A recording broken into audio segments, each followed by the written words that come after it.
first one I think is very interesting, and Marc hit on it a little bit already, I think. What are the respective roles of the incumbent players, like OEMs, the suppliers at all levels, established players like Google and Apple, the startups that just got bought for large amounts of money.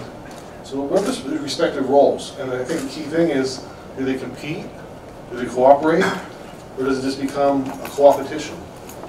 So I'll maybe let Marc jump on that one. I guess I can just sort of, starting as a continuation of what I was saying before. It's certainly a new business model. At the same time, if you look at what has triggered that change we see here, one of the key factors was the arrival of Tesla, at least on the electric vehicles. Now we see them also on autonomous vehicles. When they launched the Model S back in 2012, that certainly took the big OEMs by surprise. And nonetheless, BMW and Mercedes-Benz that Tesla is at least aiming at today. But from 2012 to the time when Mercedes-Benz and BMW will have vehicles, Audi will have vehicles comparable to a Model S in the market, they're about 7 years. They won't be on the market in 2019. So they're certainly coming back. They have huge balance sheets. They have huge resources in terms of engineering capabilities. But it takes a long time to react first, realize that this is happening, then react, gather resources, and it takes at least 3 years to develop the product. So, but at the same time, they're constantly coming back, and we'll see now much more collaboration at all levels between all sorts of ways between acquisition, partnership, parks, and much more agility also to allow the incumbents to be able to play in what is actually a race. In our view, I think this is going to evolve.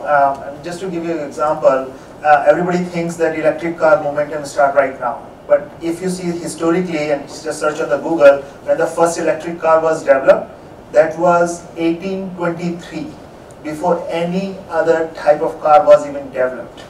And that's a historical fact. We have done this thing way before when the real momentum started. And now we're talking about electric car after 200 years later. So history tells us a lot of new trends which we are talking right now, they change, and they change as a consumer behavior change, as a market change, as the whole economics of doing the things change. And we think the mobility is going towards a change. We don't know how this role will evolve, but one thing for sure, everybody will have access of mobility much more, much easier, much cheaper than what we have today.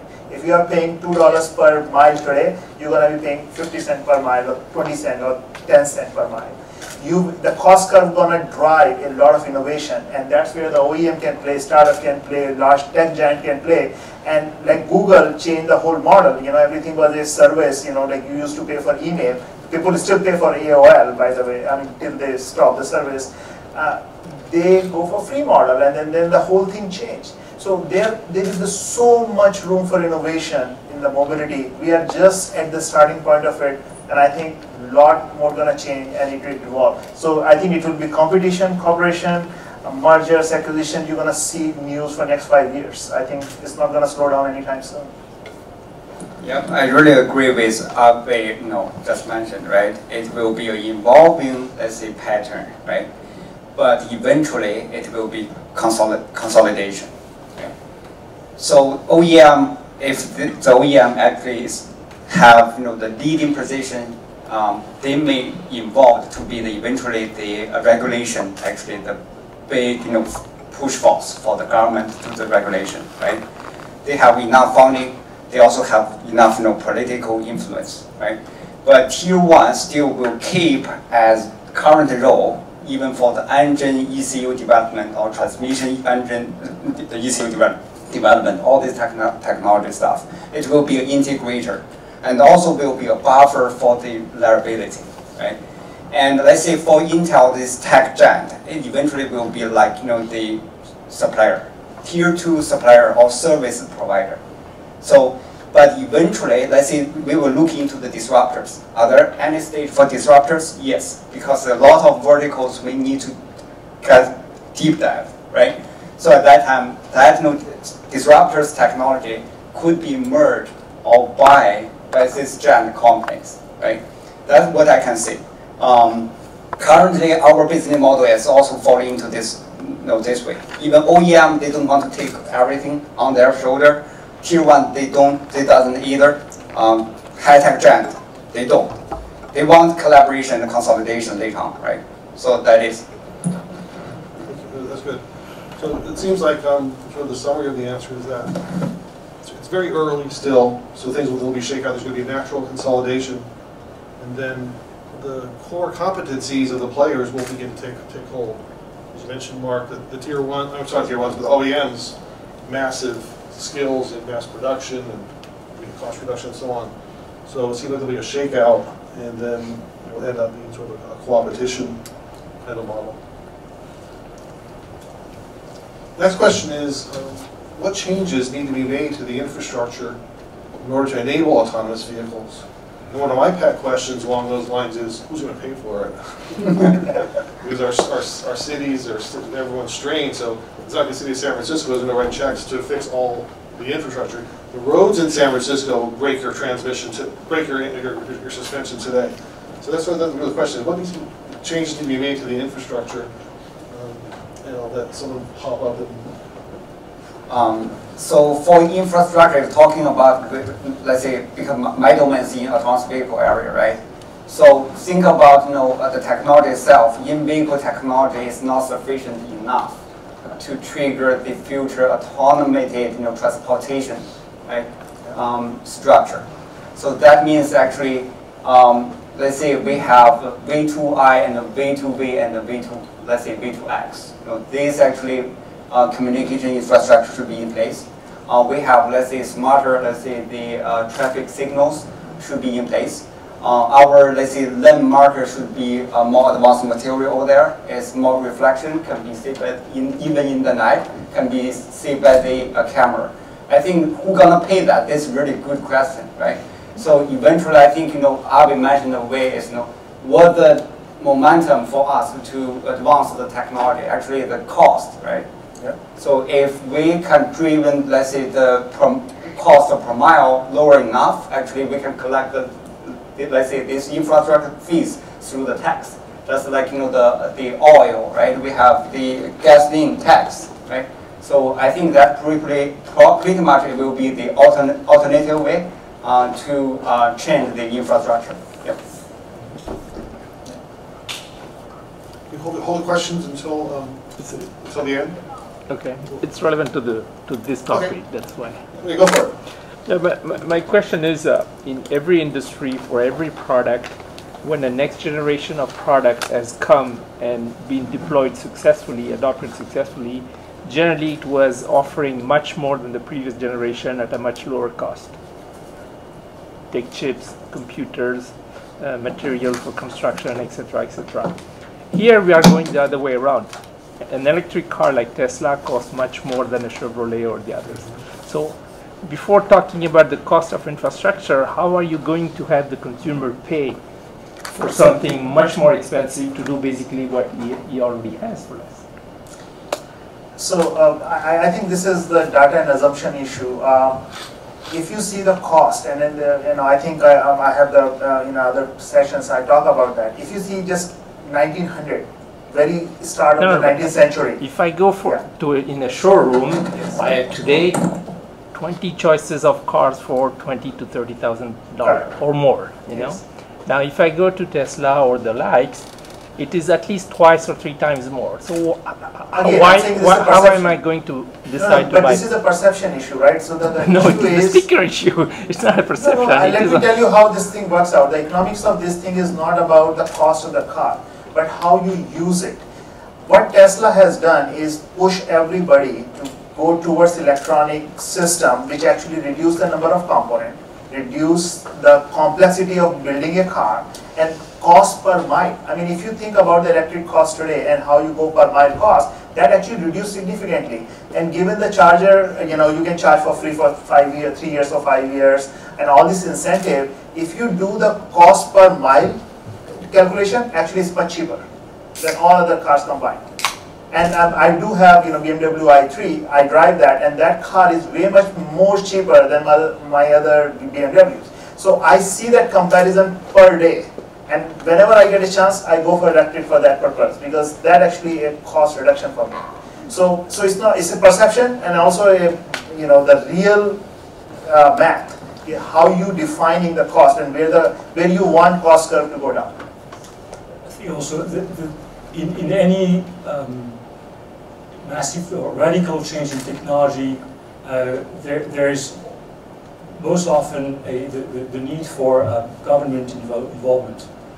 Probably less in the US than others, because it's more everyone for their own, so limited spending, public spending. But certainly in Europe, where I come from, if the direction that this is taking, whether it be the infrastructure that is required for autonomous driving or electrification through the network of charging stations or vehicles themselves, you need somehow to get the ball rolling.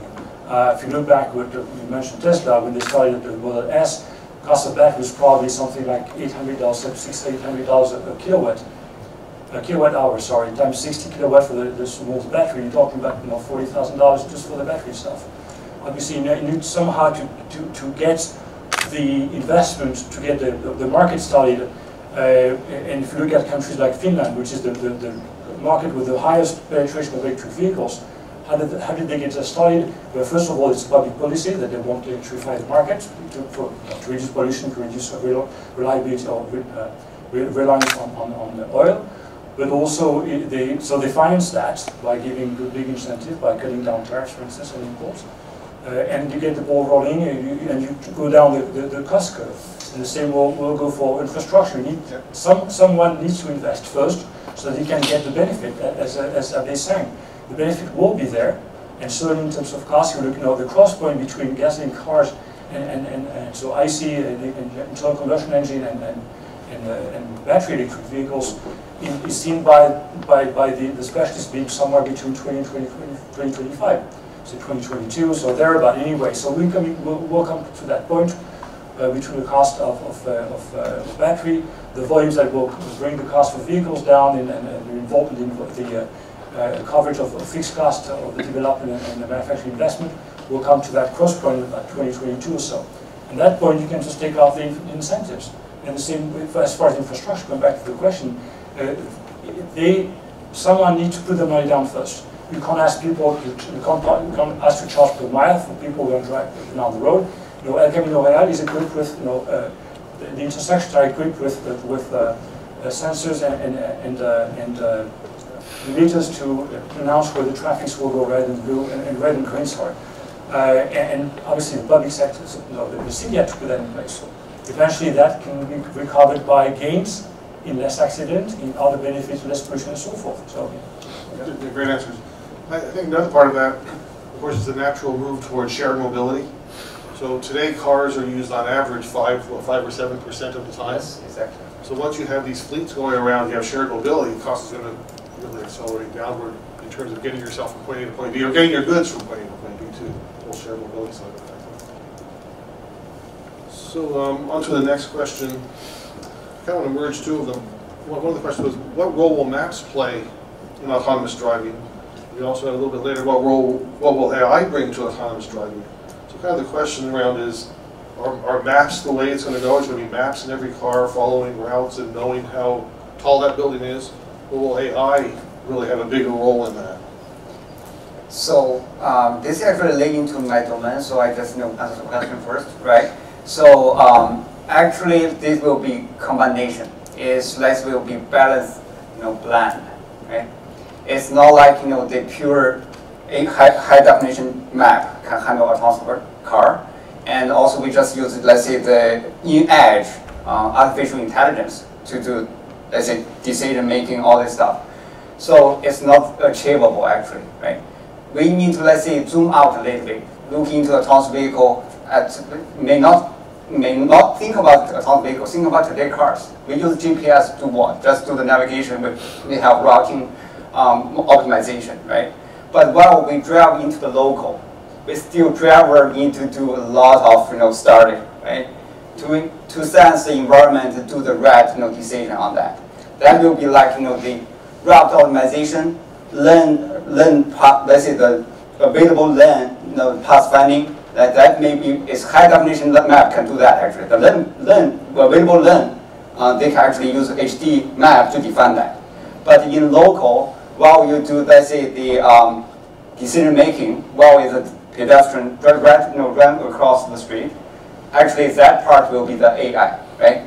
I think in short will be zoom out. If you do the route planning, yes, HD map can do that. In local, we have, let's say, the small possibility event will happen. That will pure rely on the AI. So that will be my answer. Great, thanks, great. Abhay? Yeah, our take is actually in the other side. So when we talk about route optimization and all these problems, we think this is the driver's problem.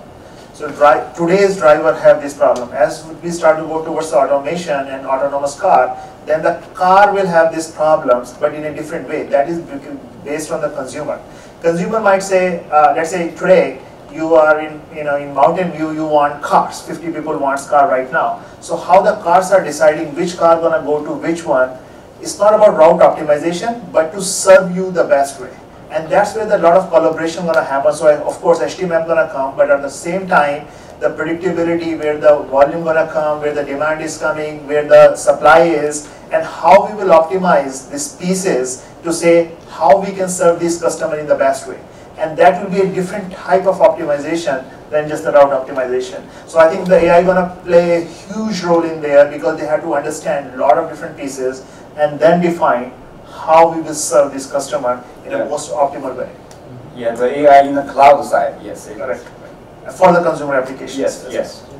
Good points.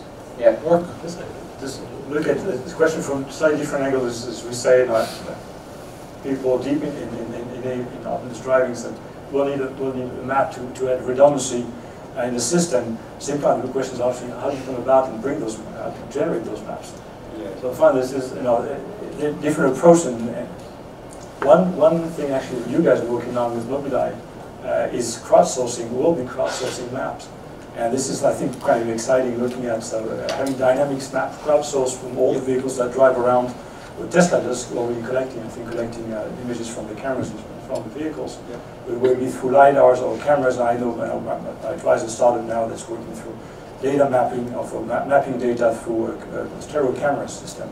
And so this is, rather than having vehicles circulate like TomTom does or Google does to some extent, drive millions or thousands of hundreds of thousands of miles, collect that data through vehicles actually already producing, driving the miles. There's a company called Level 5, LVL5, that's already actually paying people like Uber driving and so forth to buy the mile for providing data on the roads.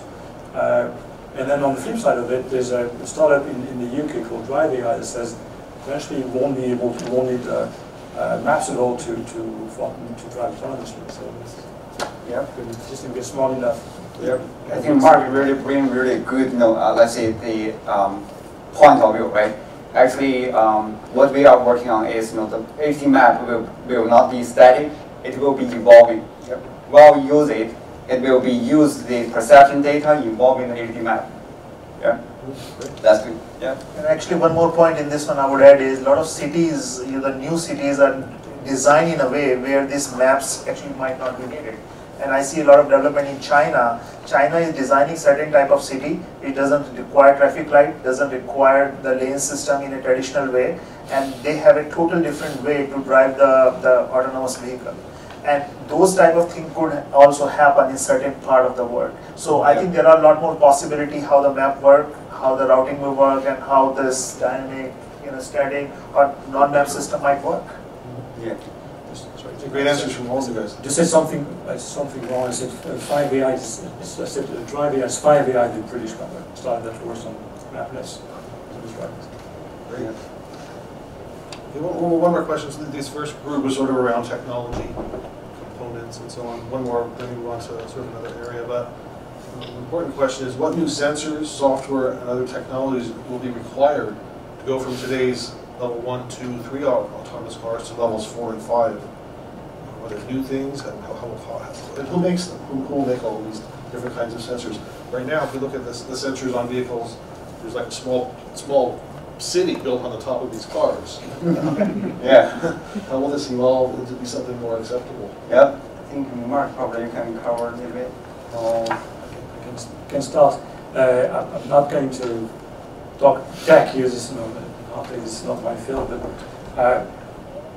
I would rather look at. I mean, obviously, you know about lidars. That people deep in that say, you know, well, absolutely, we need to start at level 3. We're actually getting there now. The first model being on the road with, I think, Audi A8 has been presented, and we'll do level 3 on the market within a few months. So that will need to get into lidars, even though that is a product that today the cheapest version I think is something like $8,000. Yeah. The middle line product. Now the next thing is also how do you bring that to the mass? Going back to the question also is, you know, since this is considered to be a required product besides the radar and the cameras, to have sufficient redundancy, a full stack. And so solid state comes into the game. So the factor at 10 in terms of price, and hopefully that will bring the suite down to a level where it's comparatively priced. So will the autonomous car be electric or fuel? So the question is, will the autonomous car be electric? Or not? Yeah, actually, let's say that autonomous vehicle could be deployed on the electric vehicle and let's say the conventional vehicles. Okay. It doesn't limit it to which type of vehicle. Okay. So it will go automatically to a gas station and fill it up? Yeah, without driver? It could do so. That's why actually Dave just mentioned the infrastructure, right? If we keep the gasoline engine still, you know, for the long run, we keep this product, you know, let's seal that, right? So I think, you know, that we have to do, right? Even the charger system, charging infrastructure must be automated, right? And now we go back to the sensor, right? How the sensor evolving. L1 actually so far for ADAS, right? We only have ultrasonic and radar. It's good enough. And some, let's say, if we go to the L2, we have more cameras, 360-degree camera view, right? Surrounding views. And if we go to level 3, so may not like, you know, the 16-fold lens, you know, LiDAR, but for sure static, you know, let's say solid state LiDAR at each corner, or, you know, next to the backup view, it's no mirror, right? Both sides. It could be. We need to use, you know, redundant sensor to guarantee, let's say, the functional safety goals, right? And if we look into the level 5, and the sensor will be involved more, right? We need basically the sensor itself can generate a data cloud, really like, you know, the high definition map, 3D map, to reproduce the environment, let's say the world environment model, right? That will be the eventual goal. But the cost is a good question. Eventually, let's say after we finish the proof of concept stage, now actually autonomous vehicle is still in the proof of concept stage. This technology is mature enough, we may, let's say, reduce the sensor utilization, right? That will be waiting for the whole 3D, let's say the world model is ready in the app. But now actually all the car on testing fleet running on the road actually is just collecting data. Cannot do the fully autonomous. Yeah. My take in this one is, you know, when we define all this sensor, all this talk, we are just talking about ADAS and advanced ADAS. And ADAS, what is ADAS? Advanced driving, assistant system. It's for drivers. It's nothing to do with anything except the drivers. We are trying to provide the help to the driver. So it means when we are going to go to the autonomous, it's not going to be driver. We're not going to think like a human providing a help to a human driver. We have to really think like machine, how the machine can drive themselves. And I think what we are seeing, we're probably going to see for next 10, 15 years, is just advancement in ADAS, reaching to some tipping point where machine going to start thinking, and they're going to be smart enough to take their decision, understand, and drive themselves in a totally different way with a totally different type of sensors. And I think that's where we don't know what technology going to be. They're going to be a combination of existing sensor, existing technology, or they're going to be completely new things. Because we are not there yet. We are still thinking ADAS, ADAS, and ADAS. We have to go beyond that. And I think that's where the role of a startup, role of lot of innovation going to come in. And suddenly some guy is sitting there in the corner and going to say, I design in this way, maybe this is the best way to, drive the whole machine by themselves. So we don't know. And I think a lot of work going to happen in this area. Yep. Okay, we're running a little bit short on time, so I just want to open it up to the floor for any kind of questions you have. Just wait for someone to come along with the microphone. I'll bring the mic. So make sure everyone can hear it. Here, good question. So when will we be able to drive up to Tahoe sitting 4 chairs facing each other? Like, when's that going to happen? Actually, the day is today. You can do it today. So actually, Yeah. if we look into GM, look into Tesla, BMW, they already have, let's say, launched a roadmap over there. They all say actually 2021 they will get this kind of vehicle on the road, right? But from technology point of view and the infrastructure point of view, right, the best way we can achieve is 2030, right? Yeah. But actually, Abhay just mentioned actually, today you can actually do that, but we cannot guarantee it 100% safe. That's actually the, that's actually the, yeah. So for autonomous vehicle, actually, safety is not small thing, right? Even though we know we have high confidence, let's say 99% confidence, make sure the autonomous vehicle is safe, right? Even fully autonomous vehicle. But we still have 1% we cannot guarantee. Then this technology we cannot really rolling out for the end user. So that's why actually you can see a lot of cars with a small city on top. They keep running because they want to collect more data. We have enough data, and then we put AI into the system. That if AI smart enough, can really like the machine, robotic machine. It's not like a vehicle anymore, right? And then pretty much we are there, right? But my point when I was saying is you can do it today, you can just have a limo, sit, have the driver and 4 of them sitting in the cars. You can do it today. There is nothing stopping you, and tomorrow when you sit in an autonomous car, it will actually feel like exactly the same way because you will be just sitting in the back, no driver, but it's driving.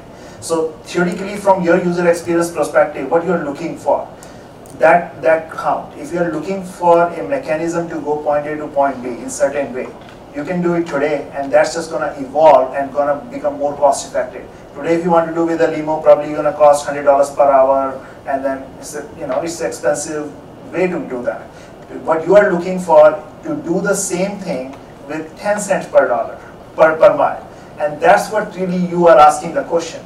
And when it's going to happen? It could happen in between, maybe 2020, and it could happen over 2040. We don't know yet because we didn't cross that bridge, because where you can decide what you really are looking for. And we're going to drive the cost of mobility eventually down with existing system, and as autonomous come, they will drive further down. Yep. So I think the question is what you're looking for. It will depend on that. I think we look at combining also with Haotian and Abhay said, this learning thing is really critical. And look at what Uber announced that they're launching autonomous driving rideshare just outside Phoenix, and they've been driving vehicles in that neighborhood of Phoenix for the last 18 months, something like that, just to gather data and identify the different as many use cases possible. Now there is if we bring that forward backward back to us, there are use cases that that are quite relevant for autonomous driving, and that's actually in Abhay's presentation you had this shuttle, the autonomous shuttle by Nagy on the screen. And these are, in my views, really the first applications that are going to go, applications are going into production, so to say. They're small volumes, but there are a number of proof concepts that are taking place with these vehicles around the world. And I know that 4 companies that do that. Navia, Easy Mile in France, there's Local Motors in the US. There's new one that just started in Detroit, Main Mobility. And there'll probably be more also looking in developing that kind of business model in a geo-fenced area. So you have control risk, basically you know the area, you've run through that up and down the road many times, maybe possibly just pedestrians, and there is no, in that case it's a pure level 5 geo-fence, so it's actually not whatever you want to call that, but it's no steering wheel and nothing. It's just you sit down in the vehicle, we have to call it, you go from A to B, get off the vehicle and it goes there. So it's available today. There are one or two such shuttles next to Concord on their campus that are already driving. And that's essentially the way GM's new Super Cruise works. Basically geofenced, acceptable freeways, highways that have dividers, and the Super Cruise will only come on those particular freeways that are divided and safe. So it's a different, not geofenced by geography, geofenced by road type. Is another approach that GM has taken. Yep. Next question. Yeah, actually I have two questions. And the first question is, I actually take the autonomous cars as smartphones. And when I use my smartphones, it's better to wait or a little bit more patient, but I'm not that much patient, so I intervene in their process, which delays more, like, it's not good. Then what if I intervene at the wrong time? Then how, like, to what extent will it allow me to do so or not to do so? That is the first question. And the second question is, there might be some, like, during the time, maybe when all the cars on the road, when those cars are autonomous cars, then I guess it might be safe. But during the time that maybe some cars are very high level autonomous and like mid-level and some conventional cars, or they are mixed on the road, then I feel like if I drive conventional cars, and I feel more safe because I take the control. But if I don't take the control and someone take the control, then I feel like I'm in a lower position. Then how are you gonna deal with those user experience? That's the second question. So not an easy So I think this is a good question. So, and I think you really asked really good question over here. Right? So for the first question, it's actually more about the consumer acceptability. Right? We really understand that any new product, let's say new features into the current product, is more about how we could increase the customer acceptability and how we could educate them more, right? So this will be, that's why actually Waymo, they invite a lot of the, let's say, end user to try out in the, let's say, geo defense actually the area, right? So, and to let them feel it. While you hop into the car, you try out the autonomous vehicle, actually you get more confidence. If you didn't use it, you think about that, it's really actually, it's kind of, get you scared, right? And this actually, my short answer will be, it will be education process, right? It will be not like, okay, we sell it right away. More like, free trial, right? For the second question, actually, that actually is really challenging question. Maybe I cannot answer because I didn't work on the policy making. It's more like, how could we structure the legal liability between, let's say, the drivers, the machine, and also existing technology and new technology provider. Yeah, like if Marc, if I take the comment, like when the accident happened, and if I am a victim, more damage because I use the AI, like autonomous vehicle, then I might think I might have the second thought on using that. That's the, yeah. Yeah, that's a good question. It's really systematic question, actually. Yeah. Marc probably can help me out. Because there's no good solution to that question, but so you're just addressing the second one. Just a couple data points. Typically, vehicle, the average age of the fleet is about 10 years. I think it's 10.5 in the US. It's like 9.5 in Europe. It's probably younger in China at this point, given the fast ramp up in sales. And so there is if there's a latency, there's got to be a long period of time during which you'll have mixed fleets on the road. And just discussing with Abhay, I just spent the last 18 years in Paris, and people can drive to be crazy cycling through this one spot where if you mix the two types of vehicles, I mean hell. And so, but at the same time, more seriously, once you equip the vehicles with the sensor suite that we talked about, you put like $10,000–15,000 worth of equipment, especially in the corner where they're most exposed to being damaged.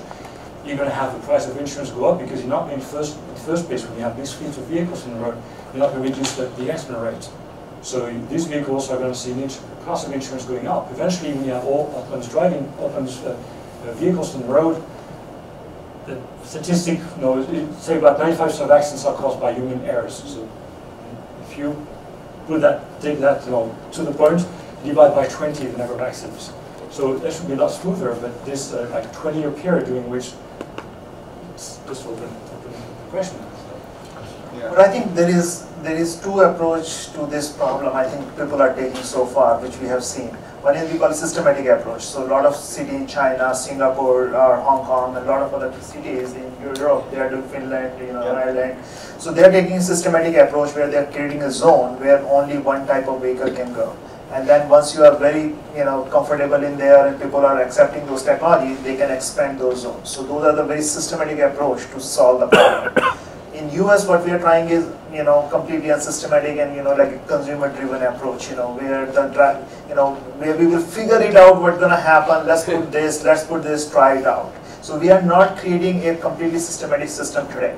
Eventually, they're going to be a policy-driven systematic system for deployment. Once we cross some of these basic hurdles of understanding, I think eventually policies, government, the infrastructure developers, they're going to play a huge role to define what's the future look like.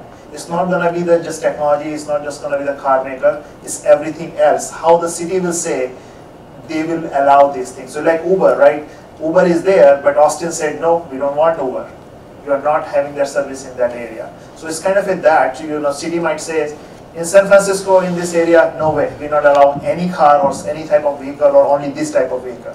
Or another part of the city says, we are allowing those things because we build the infrastructure because of that. So those are the decision we will see as it happens. But we are very, very far away from that. Yeah, but by what we're saying, so then at least like not all the parties or not all the stakeholders, they couldn't take action all at the same time, which means that at least at one entity or one party should take the risk to step forward to read the other parties or entities. Then who do you think should? So today is the OEMs. I mean, like Tesla is taking the risk, right? Yeah. They provide you self-insurance, they provide you all the capability, charging, infrastructure, everything. So they started this momentum, and everybody is riding on this momentum. But this momentum is just a proof point. It's not like you can just deploy it blindly everywhere. It's not going to work like that. Okay, we should probably move on to the. So when these autonomous vehicles get into an accident, whom do you ultimately fix the accountability of? Like the AI engine which took the decision, the component which failed to sense maybe, or there are so many different components.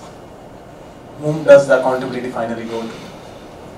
Some of the OEMs have already said clearly that they will take responsibility when the vehicle is operated under the autonomous driving mode. And this is still an open quote. I assume that I think that in Europe, probably more likely the European government will say that the OEMs own that liability. In the US, we'll see how that works. Then we eventually will probably be at the OEM level, at the corporate level, that we'll say, okay, globally, that's what we do. But I think Volvo, for instance, said we'll be liable for, we're responsible when the vehicle is operating on the system. And there's another one for each one. Yeah, I think Marc pretty much already answered your question. Basically, from our business model, is the same thing. OEMs and the car manufacturing, they sell the car to the customers. They will be the front lines, let's say, liability taker, right? And actually, while we deliver our technology and the product to them, we already send the liability with them. If we have something, they will call, and we take, let's say, the economic loss, and also maybe legal term with OEM. But let's say, as an end user, for sure, frontline, let's say, liability taker will be the OEM. Our take in that is the mobility service provider. I mean, it's almost like the same thing like you do the booking on the airline.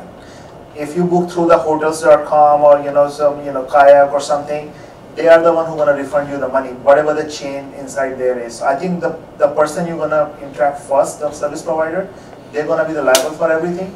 Eventually, how it splits and how they share the responsibility, that's something we all need to figure it out, and that depends on policy, laws, local structure, where these things are deployed and why. I mean, a lot of these things, I mean, we still think autonomous thing not going to be deployed in everywhere in the world. It's going to be very, very small windows of the places where it will be deployed, and eventually it will spread. But there is no global autonomous system going to be done anytime soon. Okay, thanks. Question in the back? Yes, I have a question concerning the same issue. It's about the intelligence of the car. Let's hypothetically say that we're able to create an autonomous zone with autonomous cars driving only. Still, at one point, the human being will take action and unexpectedly. And there will be a decision to be taken.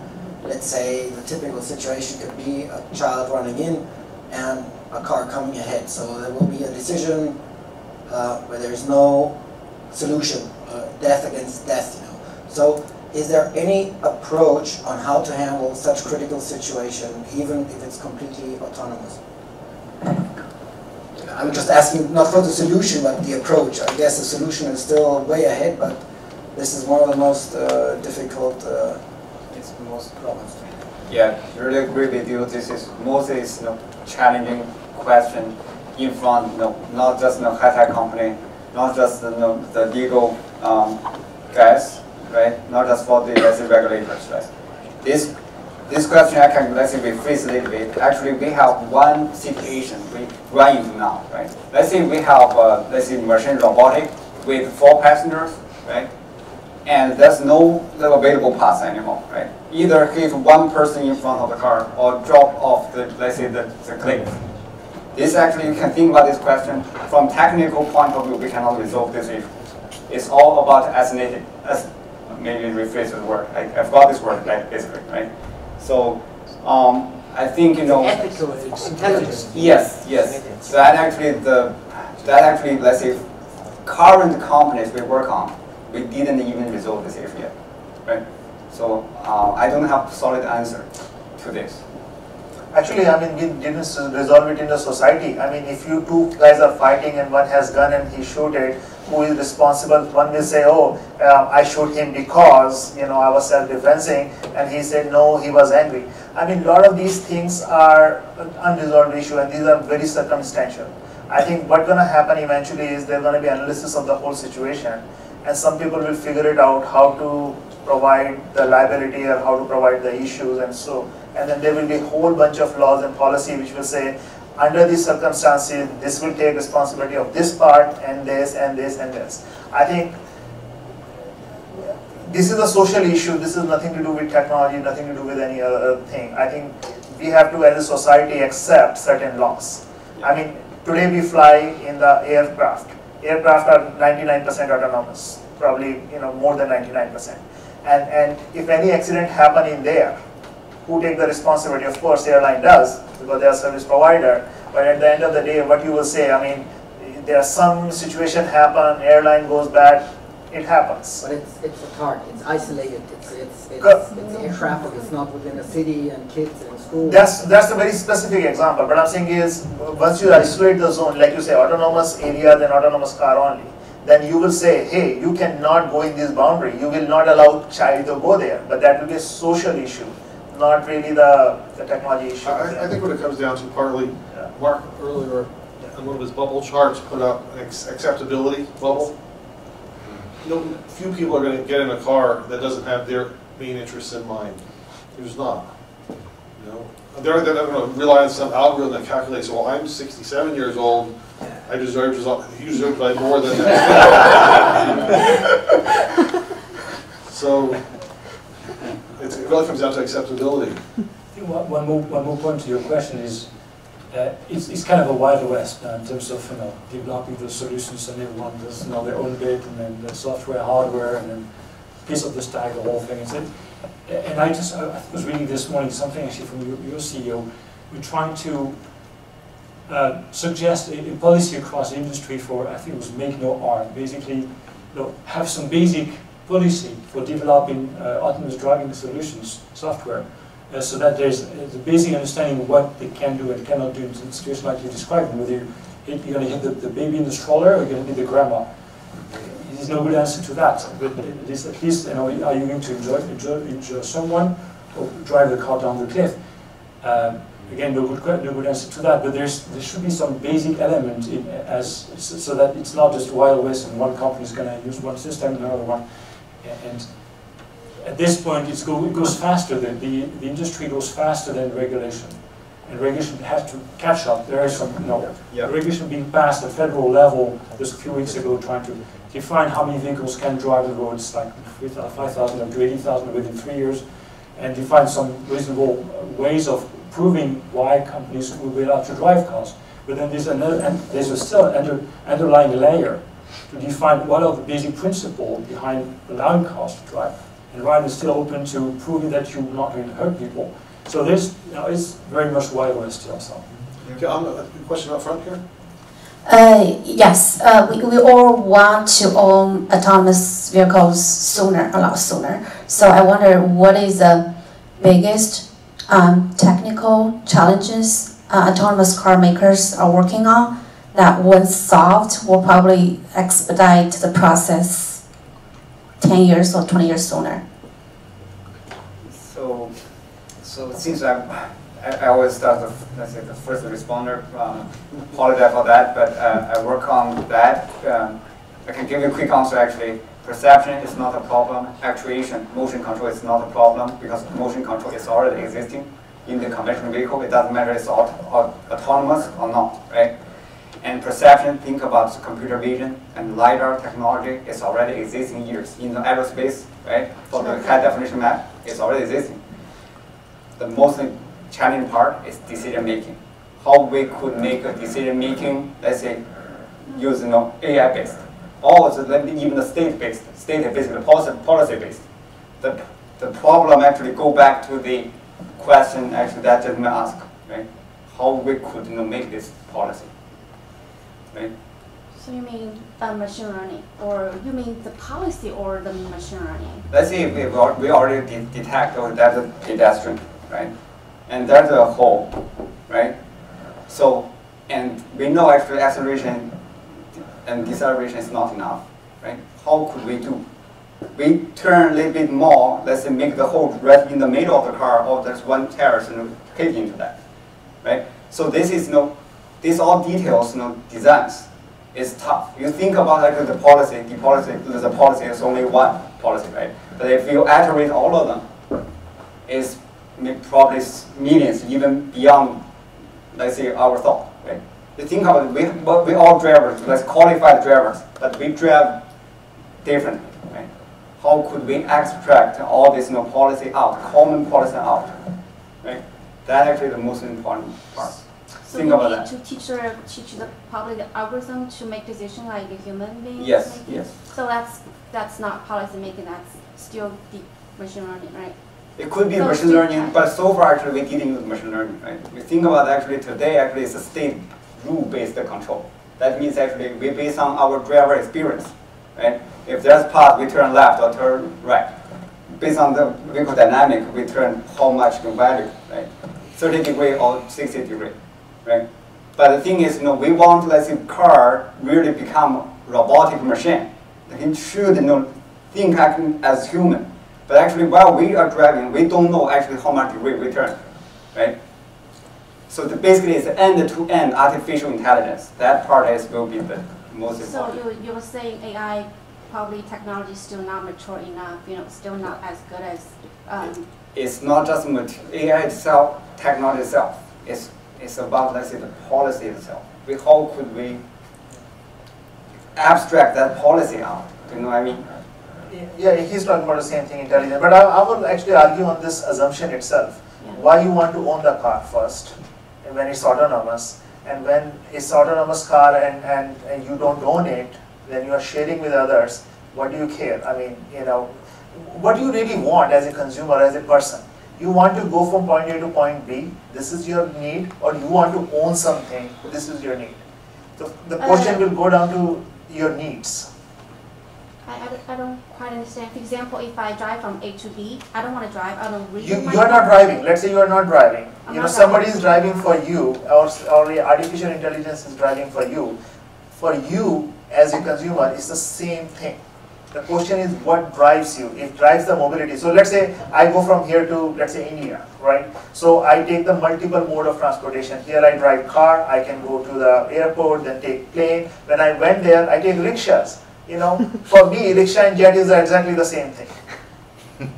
Because somebody is driving for you manually, that's the same thing as somebody driving the car or Uber or something. We're talking the future, Yes. right, Tom? Correct, but I'm saying is, what we are really talking about is, you want to have a car which gets you point A to point B, and you want that to be driverless. That's your wish, but it doesn't change your experience. Eventually, what's going to happen is the business model is going to drive all this innovation.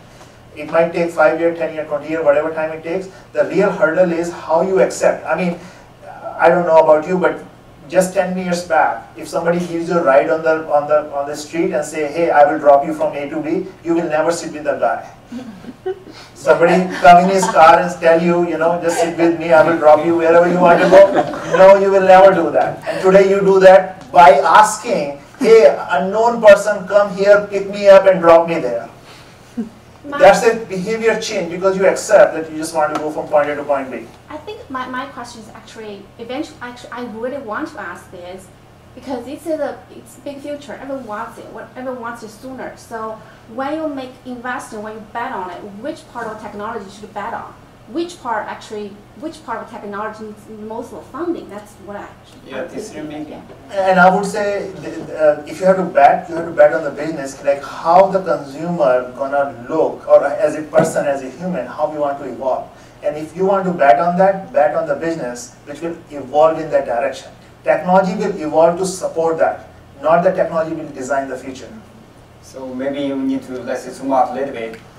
What's the back?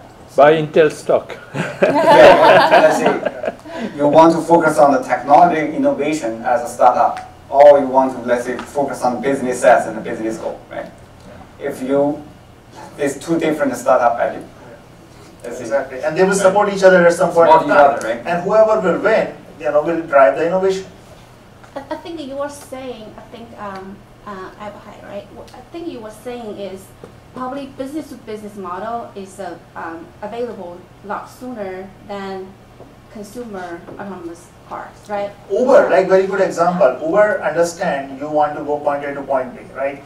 You don't care if it's driver or driverless. So they were able to deploy the driverless car much faster than other people. And even though they don't develop the technology by themselves, they can use anybody's technology. Yeah. They don't care. At the end of the day, the business goal wins over the technology. And you know, Intel come up, Nvidia come up, GM come up, whoever will give them the first car, they will take it. They don't need to do anything. So at the end of the day, as long as your human need is satisfied by the business, technology will support it. It looks like we're creating a momentum to say, hey, we want to just go driverless. Maybe that's not the best thing. We don't know yet. But it becomes the best thing, then it will be driven by your need and the businesses who support that. But business still need the same technology as consumer needs, I guess, right? Hmm? I mean, for business, they still need everything that a consumer autonomous car would. Well, but give you the historical example. The same thing happened to the railway system. When people were used to use the horses and carts and all that, that time the rail system was the biggest innovative thing ever done. 18th century, we built rail system everywhere to go anywhere, and we did that. But why we ditch it? Because we said no, that's too kind of a limiting factor for us, and there are a lot of investment. We don't want to do it. We throw this whole thing out. Every innovation goes through these cycles. Okay, we should probably move on to the next. We have one more question in the back. A couple of follow-up points and then a question. Just a quick point about the ethics and liability and all that. One interesting thing coming up, I think it's April, Stanford Law is actually having a mock trial on this issue, and they're going to go over some of the liability issues of OEM versus part supplier versus driver versus manufacturer, all that kind of stuff, software developer, you name it. But also another point, just autonomy in general, I think we seem to be a little bit too sensitive, and I hate to be very cold. I actually come from healthcare, so is kind of against my own instincts here, but in the airplane field, in air industry, every generation of autonomy improvement has resulted in a global spike in accidents. And there's just no way to get around that. You have a short-term spike in accidents, and that's going to include deaths and other things, but after that it becomes safer.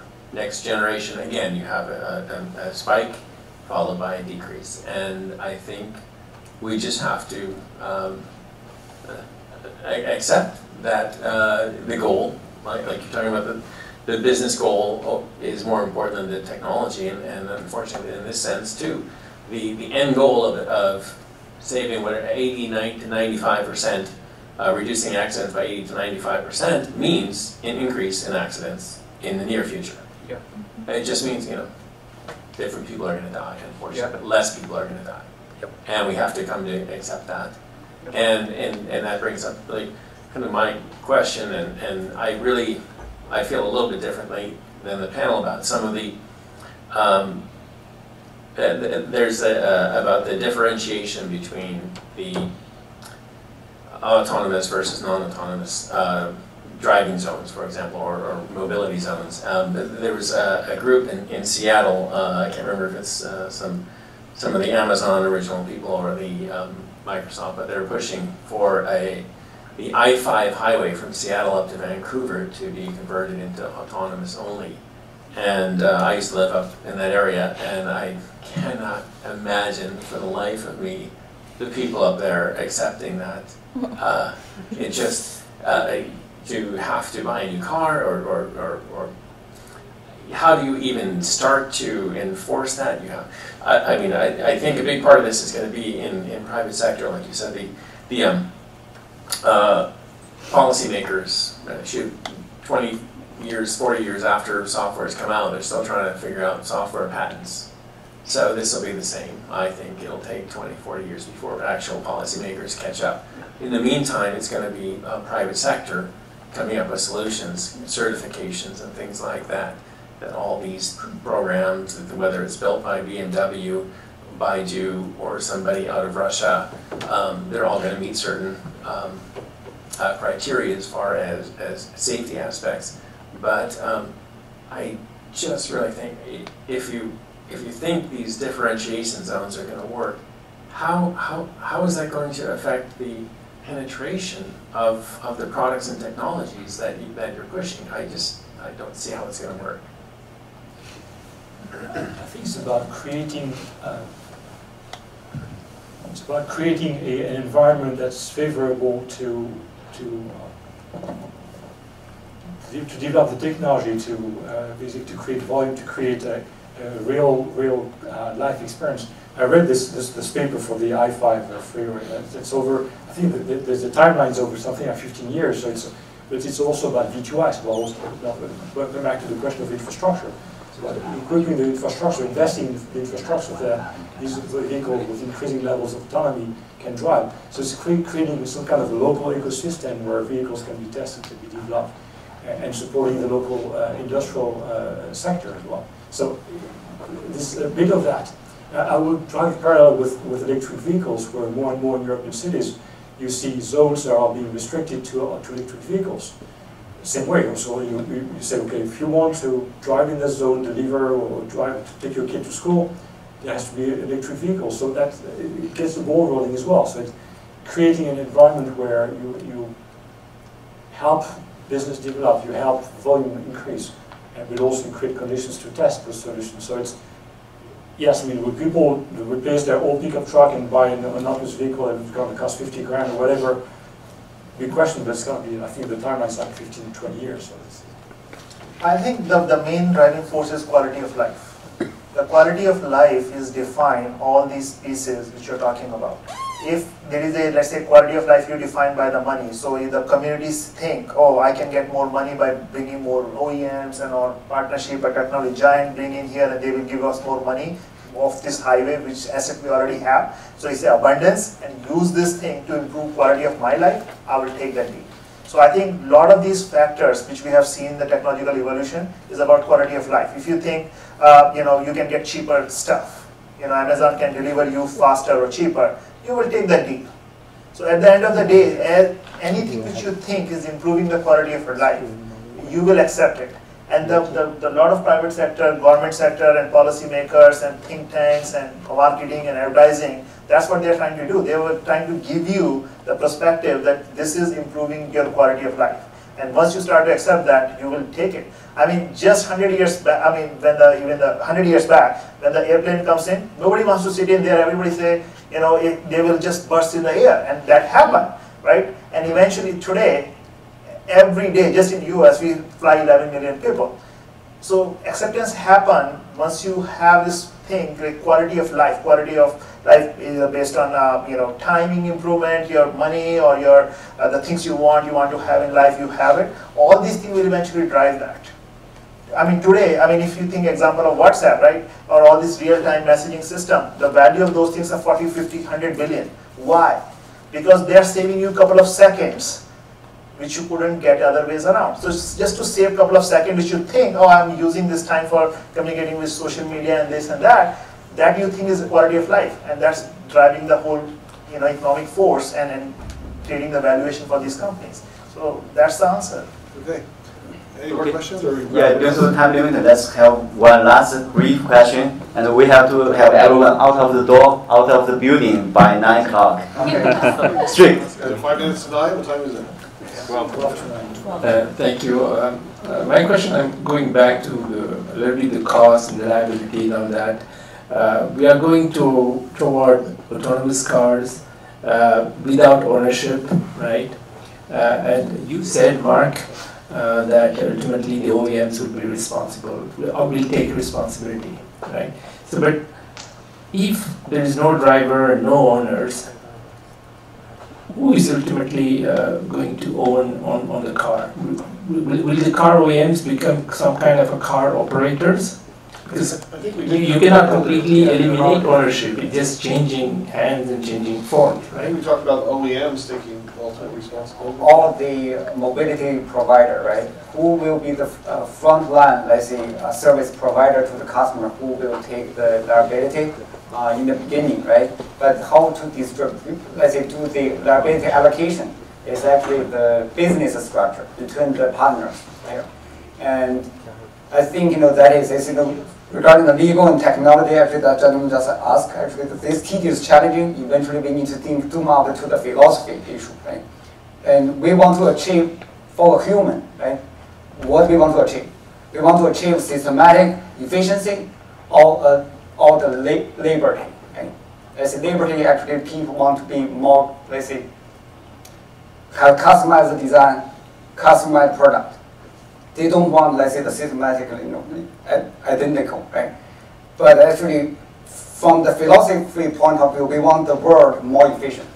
Let's say energy efficiency, let's say the productivity, we want that. But think about that, autonomous vehicle and autonomous, not just vehicle industry, at least think about that, is eventually we want to make the world smarter and can run automatically back themselves. You think even deeper, it's kind of, the world was running on its own, right? But that actually is also, let's say, philosophy challenging. Is that the, let's say, the flip point we want to achieve, or not? And more, one more, what you cover is a very big point of that. But the other part of that is what really is valuable in the car. In this whole ecosystem, what is the most valuable thing? That is you, who is sitting in there going point A to point B. If somebody is covering cost of your life, whatever the way it's covered, I think that will be the legal structure comes out to be. And you will most likely work with a person who is giving you that service. That's our view. But I mean, that could be OEM, that could be anybody else in there. But at the end of the day, everybody has to cover the passenger. The passenger is the most valuable person, most valuable asset in the whole thing. And at the end of the day, it could be that, accident happen, autonomous car goes to the garage and they just destroy it. Maybe the economy will allow us to do that. We don't even have to repair those things. So a lot of this liability question might goes away when we say, hey, this is gone, done, get the new vehicle, that's fine. So the only thing we are talking about humans value the cost of the human in there. As long as we can cover that in whatever system, we can do that. I mean, he is not here anymore. He was talking about healthcare. We cannot cover the people for the health insurance in this country even after that, after the whole system, right? And we are talking about autonomous. We are very far from all the social changes and social acceptance in any sector. Well, thank you everyone for attending. I think it was a very interesting conversation. We could have gone on for a few more hours. There's a lot more questions. But next time. Let's give a warm round of applause.